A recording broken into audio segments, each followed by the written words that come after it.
ஒரு சில வாரங்களாக நாம் தேவனுடைய வார்த்தையை சபை கொடுக்கிற வேத பகுதிகளில் பைபிள் ரீடிங்லேருந்து தான் நம்ம செய்திகளை கொண்டு வருவோம். இஃப் யூ ரிமெம்பர், நம்ம முறுமுறுப்புல இருந்து கர்த்தர் எப்படிப்பட்ட ஒரு நல்ல காரியத்தை செய்து முடித்தார் என்று சொல்லி நாம தியானிச்சோம் இல்லைங்களா?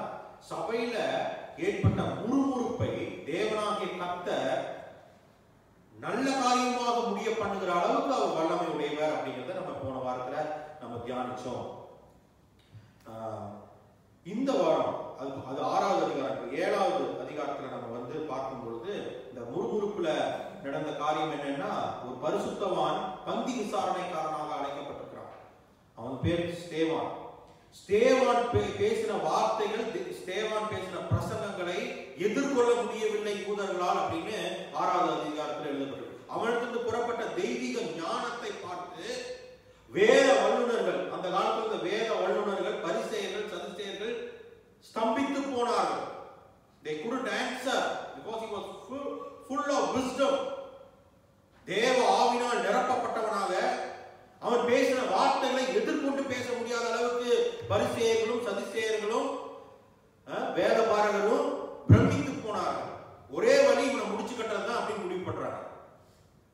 என்னைக்கு சத்தியம் அறிவிக்கப்படுகிறதோ, அதனுடைய முழு வல்லமையோடு கூட அறிவிக்கப்படுகிறதோ, ஒரு பக்கம் தேவனுடைய ஆத்துமாக்கள் ஆதாயம் பண்ணப்படுவாங்க, ஒரு பக்கம் நமக்கு டெட் எனிமீஸ் உருவாவாங்க. கரெக்டுங்களா? கஷ்டமான சத்தியத்தை பேசும் பொழுது நிச்சயமாக எதிரிகள் உருவாவாங்க. ஏன்னா அவங்களுக்கு வலிக்கும். எந்த இருதயம் தன்னை தேவனுக்கு முன்பதாக தாழ்த்தி தேவனுக்காக ஒப்பு கொடுக்கலையோ அந்த இருதயம் எப்படிப்பட்டதா இருக்கும்? தேவனுடைய வார்த்தைகளை விரோதமாக எழுப்பி நிற்கும். ஒவ்வொரு காலகட்டத்திலையும் திருச்சபை அதை சந்திச்சிருக்கு. இன்றைக்கு செய்தியினுடைய தலைப்பு இரத்த சாட்சியின் வார்த்தைகள். இந்த திருச்சபை நம்ம நின்றுட்டு இருக்கிற, நம்ம ஆராய்ந்து கொண்டிருக்கிற சபை இருக்கு பாருங்க, இது ஏதோ பாட்டு பாடுறவனாலேயோ டான்ஸ் ஆடுறவனாலேயோ ஜோக் அடிக்கிற காமெடியன்ஸ்னாலேயோ கட்டப்பட்ட சபை அல்ல. உங்களுக்கு புரியுதுங்களா? இது அசால்ட்டா செஞ்ச காரியம் அல்ல. இதுக்காக இயேசு தம்முடைய ரத்தத்தை சிந்தினார். தெய்வ குமாரன் அவருடைய ரத்தத்தை சிந்தி இந்த சபையை ஸ்தாபிச்சார். அது மாத்திரமல்ல, அவருடைய வழியில அவருடைய ஊழியர்களும் ரத்தம் சிந்தினார். யாருக்காக? சபைக்காக. அதனால நம்ம திருச்சபையை, சபையை, நாம் கூடி வருகிறதை நம்ம சாதாரணமாக நினைத்துக் கொள்ளக்கூடாது. இது ரொம்ப பரிசுத்தமான ஒரு காரியம். கரெக்டுங்களா? சபை கூடி வருகிறதும் நமக்கு கிடைச்ச இந்த வாய்ப்பு, இப்படிப்பட்ட ஒரு நல்ல தேசத்துல நான் என்னுடைய தெய்வத்தை, இயேசுவை நான் நம்புகிறதுனால நான் கல்லெறிந்து கொல்லப்படாமல் இருக்கிறது எனக்கு ஒரு பெரிய பாக்கியம். எத்தனை தேசங்களுக்கு போனா அடிச்சு கொண்டுருவானுங்க. எத்தனை தேசங்கள்ல ஓடி ஒளிஞ்சு குகைகளிலே, வீடுகளிலே, கூட்டின அறைகளுக்குள்ளாக ஒரு சீக்ரெட் சொசைட்டி நடத்துற மாதிரி தேவனுடைய சபை, தெய்வத்தை, அன்பின் தெய்வத்தை கும்பிடுறதுக்கு சீக்ரெட் சொசைட்டி மாதிரி கூடி ஜெபித்துக் கொண்டு, இதே சீனா தேசத்துல, இதே அநேக மிடில் ஈஸ்ட் கண்ட்ரீஸ்ல. ஆனா கர்த்தர் நமக்கு, நம்ம பிறந்த தேசத்திலையும் சரி, இங்க இருக்கக்கூடிய இந்த தேசத்திலையும் சரி, கர்த்தர் நமக்கு ஒரு திறந்த வாசலை வைத்திருக்கிறார். Comparatively, even though there is persecution, we should be very thankful that God has given us governments which are supporting the churches, at least to a certain level. Correctங்களா? சரி. சோ இந்த வேத பகுதிகளை வாசித்து தியானிக்கும் பொழுது இது ஒரு பிரசங்கமாக நீங்க எடுத்துக்கொண்டாலும் சரி, இது ஒரு வேத பாடமாக எடுத்துக்கொண்டாலும் சரி, முடிந்த அளவுக்கு நான் அதை உங்களுக்கு பாயிண்ட்ஸ்ல கொண்டு உங்களுக்கு காண்பிக்க போகிறேன். அப்போஸ்தலர் 7வது அதிகாரம் சந்தோஷ் வாசித்த வண்ணமாக 48, 49 நான் மறுபடியும் வாசிக்க போகிறேன். ஆகிலும் உன்னதமான அந்த தெய்வம் கைகளினால் செய்யப்பட்ட ஆலயங்களில் வாசமாகிறார். வானம் எனக்கு சிங்காசனமும் பூமி எனக்கு பாதபடியுமாயிருக்கிறது. எனக்காக நீங்கள் எப்படிப்பட்ட வீட்டை கட்டுவீர்கள்? நான் தங்கி இருக்கத்தக்க ஸ்தலம் எது? ஆண்டவருடைய கேள்வி தான். பிரியமானவர்களே, இந்த 7வது அதிகாரம் இந்த ஸ்தேவான் என்கிற தேவனுடைய மனுஷனுடைய பிரசங்கம். இப்ப நான் பிரசங்கம் பண்ற மாதிரி அவர் பிரசங்கம் பண்ணியிருக்கிறார். ஆனா அவர் பிரசங்கிக்கும் பொழுது நீங்களாம் என்னை ஏற்றுக்கொண்டவர்கள். ஸ்தேவான் நின்று பிரசங்கிக்கும் போது அவனுடைய எதிரிகள் முன்பதாக நின்று பிரசங்கிக்கிறான். கோர்ட் ரூம்ல நின்று பிரசங்கம் பண்றான். இதே மாதிரி தான் பவுல் கூட அவருடைய கடைசியில அவர் பிரசங்கம் பண்ணும் பொழுது he is preaching and he is testifying about his encounter with Jesus in a courtroom. ஏன்னா அவன் கழுத்தை வெட்ட போறாங்க, கடைசி சாட்சி. இப்ப ஸ்தேவான் அவனை சுற்றிலும் அவனுடைய சத்துருக்கள், அவனுக்கு பதில் சொல்ல முடியாத சத்துருக்கள் நின்று பல்ல கடிச்சிட்டு இருக்கிறாங்களாம். வசனம் சொல்லுகிறது. ஸ்தேவான் பிரசங்கிக்கும் பொழுது இந்த 7வது அதிகாரத்துல சில பேர் சொல்றாங்க அது நிச்சயமாக ஒரு 30 நிமிஷம் வரைக்கும் போது அந்த பிரசங்கம் இருந்திருக்கும் அப்படின்னு. ஏன்னா 55 வசனங்களுக்கு மேல போகுது அவருடைய பிரசங்கங்கள். ஆபிரகாம் நம்முடைய ஆதி தகப்பன், நம்முடைய விசுவாச தகப்பனுடைய வாழ்க்கையிலிருந்து அவர் ஆரம்பிக்கிறாரு.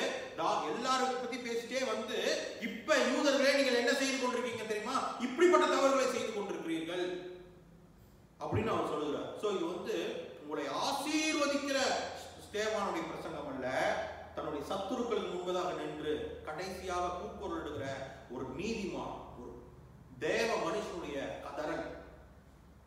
கரெக்ட்டுங்களா? It's difficult, but we have to go through this process of meditating the scriptures so that we understand the church and the importance of its presence here.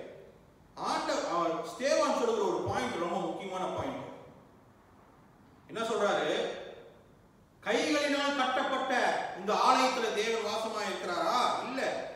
அவர் எங்க வாசமா இருக்கிறார்? அவர் எப்படிப்பட்டவர்? அவரை ஒரு பில்டிங் குள்ள போய் கண்டெயின் பண்ண முடியுமா? முடியாது. ஆனா கர்த்தர் கிருபையா நம்ம கூடி வர்றதுக்காக இவ்வளவு ஒரு நல்ல ஒரு ஆலயத்தை கொடுத்திருக்கிறார். ஆனா அவர் சொல்ல வர்ற செய்தி என்ன தெரியுமா? அப்படின்னா அதுக்கு ஆலயமே இருக்கக்கூடாதுன்னு சொல்லல ஸ்தேவான். அவர் என்ன சொல்லுகிறாரு? நீங்களே தேவனுடைய ஆலயம், நீங்களே, you are the temple of God and the temples have assembled together as a church. Do you understand? We are a church, we are not a temple. This is not a temple. You are a temple. உனக்குள் தேவன் ஆவியானவராக வாசமாய் இருக்கிறார். இந்த temples எல்லாம் சேர்ந்து gather ஆகுது. சரிங்களா? அதை நான் சபை என்று அழைக்கிறேன். Individually you are a church, you are a temple. நீங்கள் தேவனுடைய ஆலயமாக இருக்கிறீர்கள். நம்ம ஊர்ல தெரியாம உங்க காலோ கையோ ஒருத்தர் மேல பட்டுச்சுன்னா அப்படிமா கவனிச்சிருக்கீங்களா? அது என்னது? தொட்டு கும்பிடுவாங்க. என்ன? தெரியாம பட்டுருச்சுங்க கை, தெரியாம கால் பட்டுருச்சுங்க. நீ தேவனுடைய ஆலயம். அது அந்த கல்ச்சர்ல இருக்குது. அது அவங்களோட இன்டர்பிரேஷன் வேற. But who are you? You are a temple of God. உன் மேல கால் பட்டுருச்சு, உன் மேல நான் என்னுடைய வார்த்தைகள் படுகிறது இல்லைங்களா? You are holy before God. I cannot despise you. உங்களை நான் உதாசீனப்படுத்த முடியாது. நீங்கள் தேவனுடைய சாயலிலே உருவாக்கப்பட்டவர்கள். நான் தேவனுடைய சாயலில் உருவாக்கப்பட்டவன். என்னை உதாசீனப்படுத்துகிறவன் தேவனுடைய சாயலை உதாசீனப்படுத்துகிறான். கரெக்ட்டுங்களா? You are created in the beautiful image of Jesus Christ. You cannot be despised. You might have physical problems, but you are the image of Jesus Christ.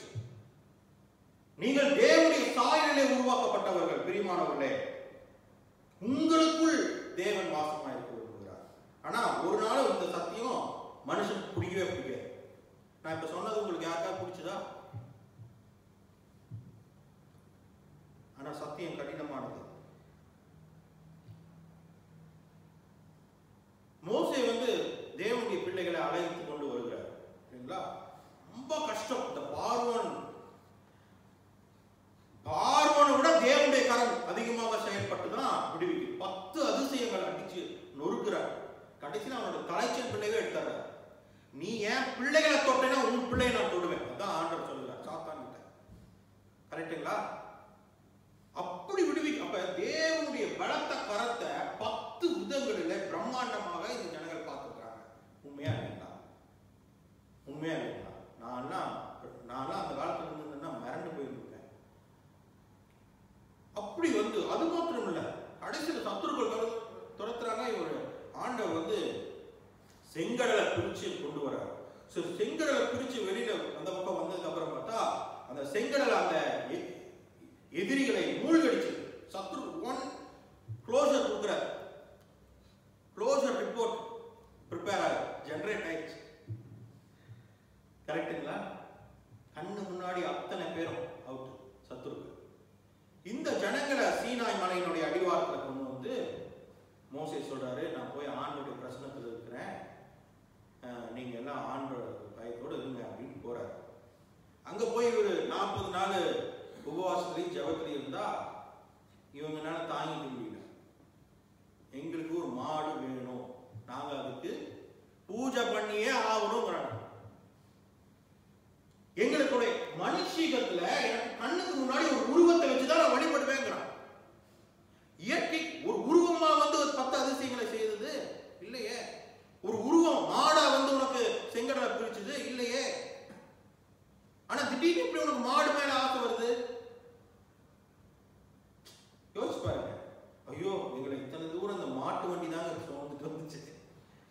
எவ்வளவு ஈஸியா நம்ம ஆண்டவரை மறுதளிக்கிற மனிதர்கள், மனித குணாதிசயம் பாருங்க. என்னைய என் குடும்பத்தைங்க இந்த மாட்டு வண்டியில தாங்க வச்சு வந்தங்க இத்தனை தூரங்க அப்படிங்கிறார். எவ்வளவு வருத்தமான காரியம். ஆண்டவர் வந்து இன்னொரு மனுஷிக காரியத்தை, எனக்கு எவ்வளவு டைம் இருக்குன்னு தெரியல, தியானிக்க முடியும் தெரியல. ஆண்டவர் வந்து ஹோலி லேண்ட்ல மட்டும்தான் பேசுவாருங்க அப்படின்னு நினைக்காதீங்க. ஆபிரகாம் என்ன ஊர் பட்டணத்துல இருந்தது ஹோலி லேண்டா? ஈசாக்கு யாக்கோபெல்லாம் இருந்தது ஹோலி லேண்டா? கிடையாது. தேவன் ஒரு குறிப்பிட்ட 4 செவத்துக்குள்ள வச்சு கொண்டு வந்துடணும் அப்படின்னு நீங்க நினைக்கிறது வந்து இட்ஸ் a failure project. நீங்கள் தேவனுடைய ஆலயமா இருக்கிறீர்கள். 1 கொரிந்தியர் 3:16 தேவனுடைய ஆவி உங்களில் வாசமாக இருக்கிறார் என்றும் அறியாதிருக்கிறீர்களா? Are you not aware? Yes, we are not aware, Saint Paul. We are not aware that God's Spirit is living in us. That is the truth. And that is why the message is coming today. If you are not aware, நீங்கள் அறியாமல் இருக்கிறவர்களாக இருந்தால் இன்றைக்கு அறிந்து கொள்ளுங்கள். உங்களுக்குள்ளாக தெய்வத்துவம் பரிசுத்த ஆவியின் ரூபத்திலே தங்கி இருக்கிறது. நீங்கள் இயேசு கிறிஸ்துவை சொந்த தெய்வமாக ஏற்றுக்கொண்டவர்களாக இருப்பீர்கள் என்று சொன்னால் உங்களுக்குள்ளாக பரலோகம் குடிகொண்டிருக்கிறது.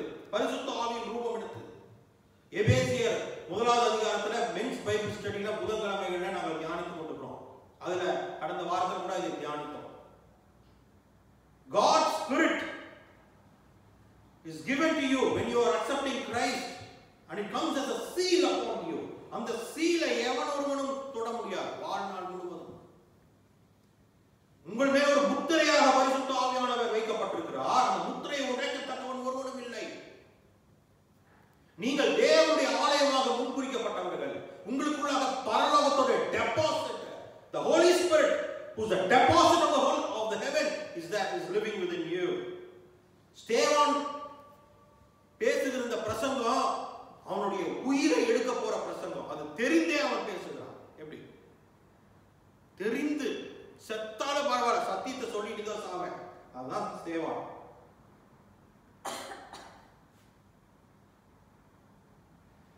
இரண்டாவதாக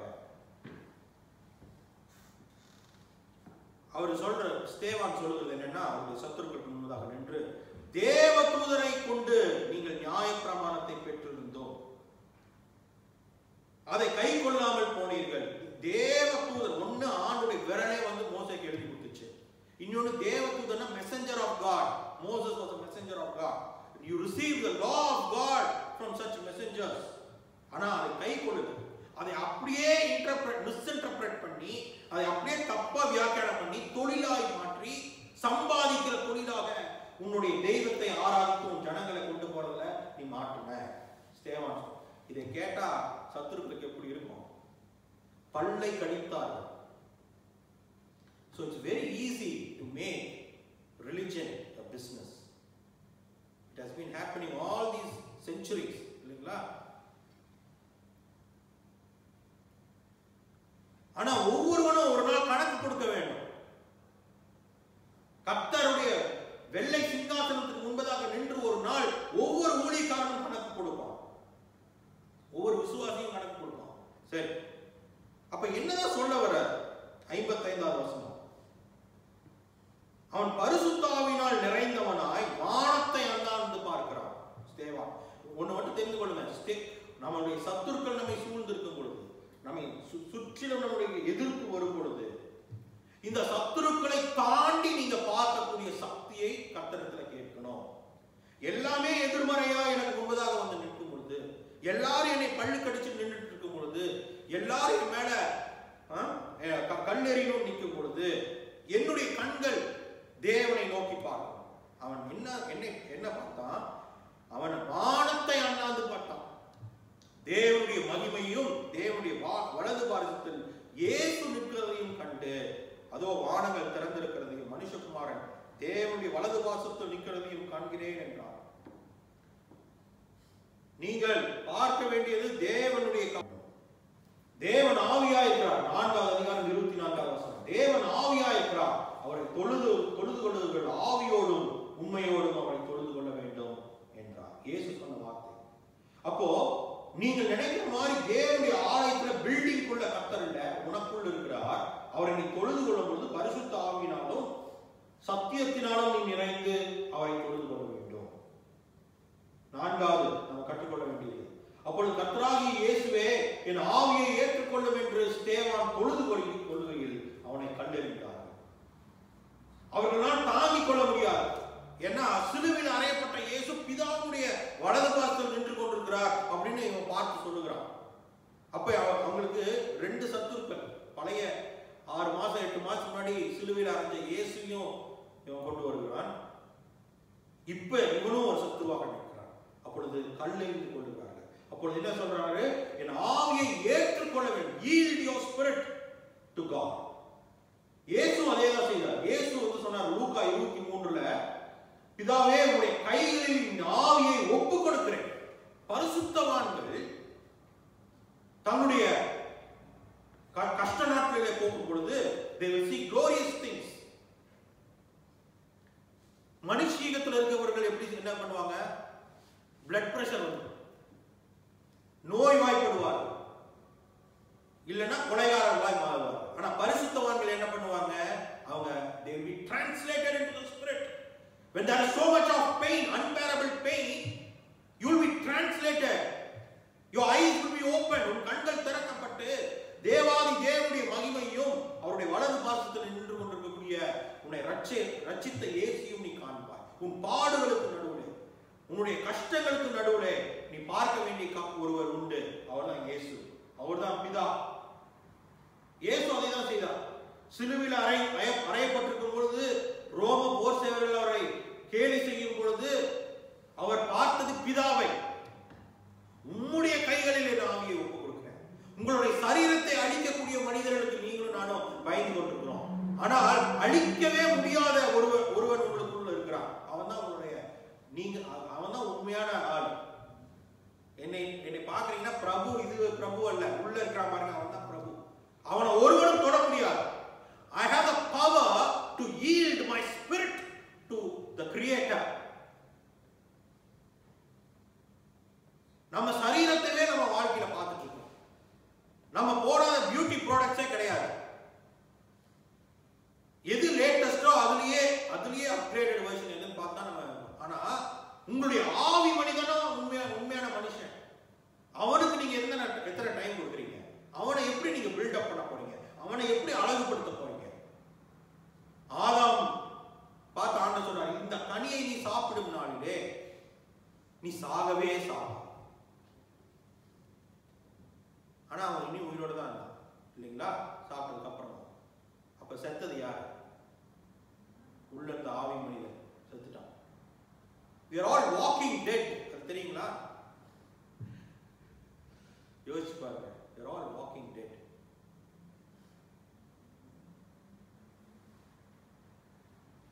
எவ்வளவு பெரிய super star, Hollywood super star ஆனாலும் is a walking dead. Without Christ is a walking dead.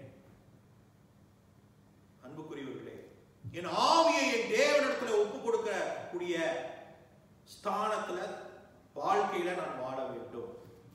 ஸ்தேவான் வாழ்ந்தான். இந்த மனுஷனை சத்துருக்கள் கசக்கி பிழியும் பொழுது, அவனை அடித்து ஒரு பயங்கரமான மரணத்தை கொடுக்கும் பொழுது அவன் தேவதூதனை போல பிரகாசிக்கிறான். அப்ப அவனுடைய எதிரிகள் எல்லாம் போய் என்ன பண்றாங்க? அடிச்சு கொள்றதுக்கு முன்னாடி ஒரு வாலிபனுடைய கால்களிலே அவனுடைய சட்டைகளை கலற்றி வைத்து அந்த வாலிபன் பெயர் தான் சவுல். அந்த சவுல் பார்க்கிறான், இந்த ஸ்தேவானாகிய வாலிபன் இந்த பிரசங்கத்தை, அப்ப அவன் பிரசங்கம் பண்ணும்போது இருந்திருக்கிறான். யாரு? சவுல். கரெக்டுங்களா? என்னோட இன்டர்பிரேஷன். ஒரு கிறிஸ்தவ பிரசங்கத்தை இந்த சவுல் கேட்டான். ஆனா அவன் அந்த சவுல் ஒரு முடிவு எடுக்கிறான். இப்படிப்பட்டவர்களை விட்டு வைக்க கூடாது, இப்படிப்பட்டவர்களை வீடு தேடி போய் தர தர தரன்னு இழுத்து அடிச்சு கொள்ளணும், சிறைச்சாலையில போகணும். அதுதான் அவனுடைய மிஷன் ஆச்சு. பரிசேயனுடைய புத்தி இப்படிதான். என்னைக்கு சத்தியம் உங்களால் ஏற்றுக்கொள்ளப்படும், நீங்க சத்ருவாக மாறிடுவீங்க. அந்த சவுல் மூலியமாக பயங்கர உபத்திரவம் வந்துச்சு. One of the top most enemies of church வந்து சவுல். அவனை கர்த்தர் தமஸ்கு வழியில சந்தித்து அவனை ஒரு சுவிசேஷகனாக, அப்போஸ்தலனாக கர்த்தர் பயன்படுத்துகிறார். எதிரியாக இருந்து அவன் கிறிஸ்தவத்தை பரப்பினான், ஏன்னா சிதறடிச்சான் இல்லைங்களா? அப்புறம் அவனே கர்த்தருடைய வேலைக்காரனாக இருந்து கர்த்தருடைய வார்த்தையை பல தேசங்களுக்கு அறிவித்தான். When you are filled with the Holy Spirit like Stephen, when you are glowing with the Holy Spirit like Stephen, knowingly or unknowingly, தெரிஞ்சோ தெரியாமையோ நீங்கள் மற்றவர்களை இம்பாக்ட் பண்ணுவீங்க. கரெக்ட்டுங்களா? எவன் ஒருவன் தன்னை தேவனுடைய ஆலயம் என்பதை உணர்கிறானோ அவனுக்குள்ளாக பரிசுத்த ஆவியானவர் செயல்படுகிறார், குடிகொள்கிறார். அவன் மூலமாக தேவனுடைய ஆவியானவர் வெளிப்படுகிறார். உன்னா உங்க மேல சத்துருக்கள் உருவாகி தேவனுடைய ராஜ்யத்தை பரப்புவார்கள். சவுல் மாறி இல்ல பவுலா மாறி தேவனுடைய ராஜ்யத்தை பரப்புவார்கள். That is the impact that Stephen caused on the church. Kenya தேசத்துல ஒரு ஊழியக்காரர் இங்கிலாந்துல இருந்து போய் ஊழியம் பண்ண போயிருக்கிறார். கென்யாவில் ஒரு கிராம பகுதியில போய் ஊழியம் பண்ண போயிருக்கிறார். அங்க வந்து அந்த கென்யன் பாஸ்டர்ஸ் எல்லாம் வந்து அவ்வளோ அழகா ஆராதனை பண்ணி அவ்வளோ அருமையா ஊழியம் பண்ணிட்டு இருக்காங்க. அப்படியே ரொம்ப சந்தோஷப்பட்டிருக்காரு. அந்த பாஸ்டர்ல பார்த்தா தேவதூதர்ல பார்க்க அவ்வளவு அன்பு, அழகு, பவ்யம். எப்படிங்க நீங்க ரட்சிப்பு ஊழியம் பண்ணி முடிச்சுட்டு உட்கார்ந்து சாப்பிடும்போது பேசுறாங்க, எப்படிங்க இவ்வளவு அருமையா பண்றீங்க, எங்க நாட்டுல கூட நாங்க இந்த அளவுக்கு அன்புள்ளவர்களாக என்ன அந்த அவங்க சொல்லியிருக்காங்க, பாஸ்டர் நாங்க ஒரு காலத்துல தீவிரவாதிகளா இருந்து கிறிஸ்தவர்களை கொலை செய்கிறதே தொழிலாக வைத்திருந்தோம். இந்த சபை பாஸ்டர் கொலை செய்தது நான் தான். இவர் மிரண்டு போயிட்டார். இத்தனை நேரம் நம்ம யாருக்கிட்ட ஊழியம் பண்ணிட்டு இருக்கோம், யோசிச்சு பாருங்க எப்படி இருக்கும். என்ன நடந்துச்சு பிரமிச்சிருக்கும் போது சொல்றேன். நான் எங்களுடைய குரூப் பேரு மோமோ டெரரிஸ்ட் குரூப். இந்த இடத்துல அதாவது சும்மா மண் சுவரில் இருக்கிற சபைகள் இல்லைங்களா, அவங்க ஒன்றும் இந்த மாதிரி அழகான கட்டடங்கள்லாம் கிடையாது. அதுல ஒரு 30-40 பேர் அந்த ஊர்க்காரங்க உட்காந்து ஜவ் பண்ணி ஆராதனை பண்ணிட்டு இருக்கிறாங்க. பாஸ்டர் முன்னாடி நின்று ஆராதனை நடத்திட்டு திடீர்னு இவங்க வந்து உள்ள பூந்துடுறாங்க. உள்ள பூந்து எல்லாரும் ஆராதனை நிறுத்துங்கன்னா நிறுத்தாம இவங்க ஆராதிச்சே இருக்கிறாங்க.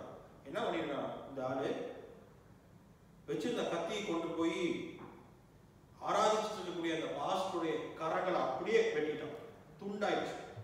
கதறி விழுந்து அந்த பாஸ்டர் சொன்ன வார்த்தை, ஆண்டவரே இவர்கள் என்ன செய்கிறார்கள் என்பதை அறியாமல் செய்கிறார்கள், இவர்களுக்கு மன்னியும் அப்படின்னு சொல்லிட்டு செத்துட்டார். அதை கேட்கும் பொழுது இந்த மனுஷன் ஸ்தம்பித்து போயார், மிரண்டு போய் அப்படியே ஆயுதங்களை போட்டுட்டு உட்கார்ந்து அழுக அழுக அழுக அழுக அவனுடைய மனமாற்றத்தை ஆண்டவர் உண்டாக்குகிறார்.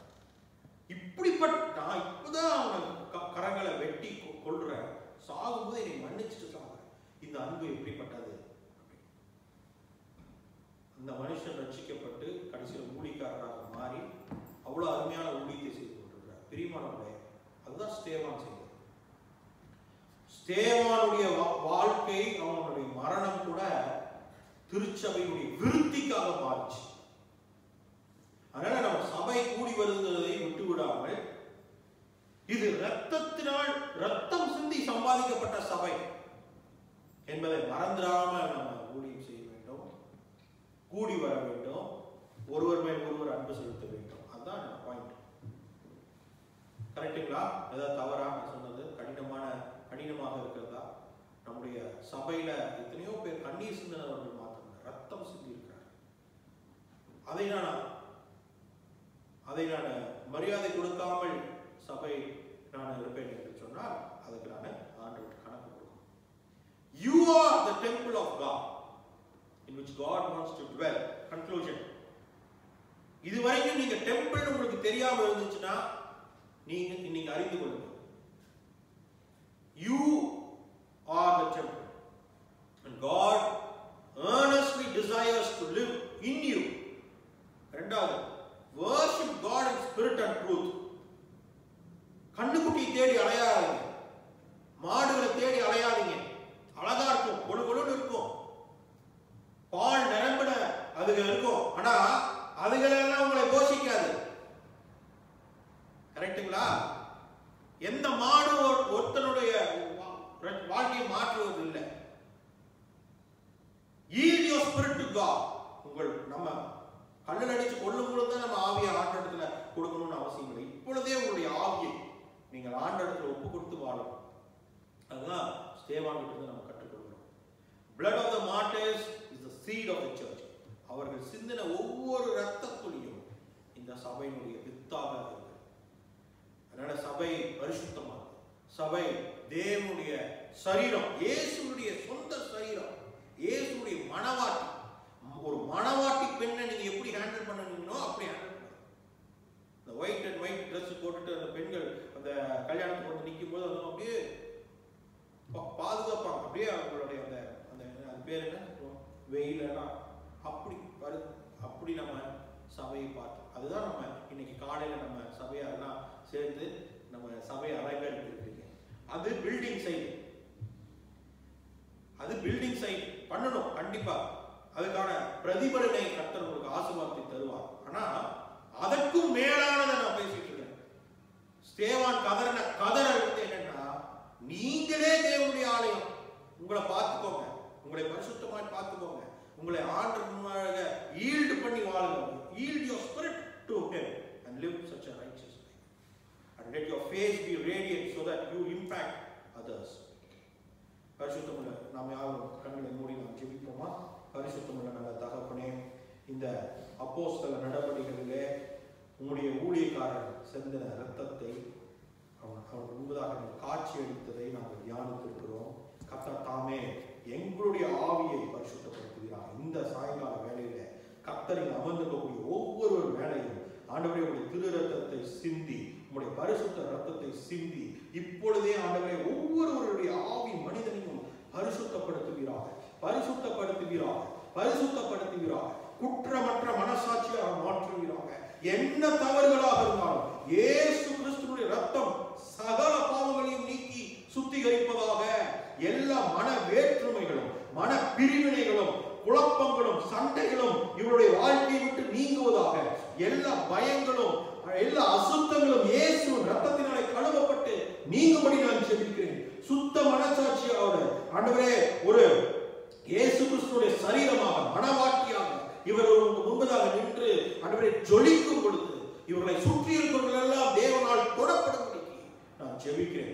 இயேசுவின் நாமத்தினாலே இந்த சபையை நிரப்ப தேவன் வல்லவராய் இருக்கிறீர். அப்படிப்பட்ட ஆத்துமாக்களினாலே கர்த்தர் நிரப்ப போகிறதுக்காக நான் நன்றி செலுத்துகிறோம். விசுவாசத்தினாலே பேசுகிறேன். இயேசுவின் நாமத்தினாலே இங்க ஆண்டவரே இந்த சபை நிரப்பும்படிக்கு ஆண்டவரே எங்களுடைய இருதயங்களை ஒருமனப்பட்டு நாங்கள் ஜெபிக்கிறோம்.